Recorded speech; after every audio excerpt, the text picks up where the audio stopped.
What's the logical extension of a decision that it is constitutional to utilize a drone by our military to strike at the life of an American citizen here in the United States?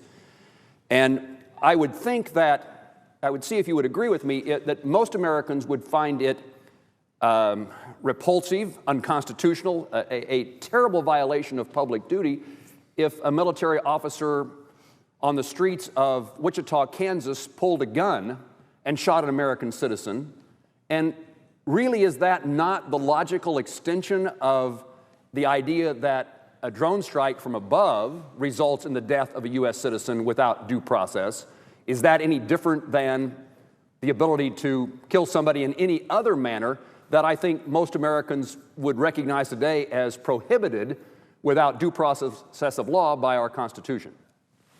We're really here at this point in time in the juncture of the Senate with the issue of whether or not to confirm a particular individual to a particular office, an administrative appointment.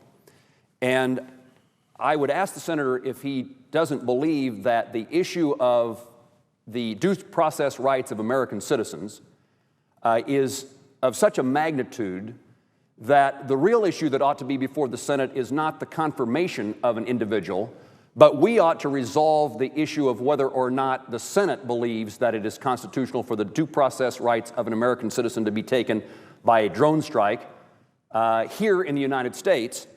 And the opportunity now presents itself. It would be a reason not to grant cloture.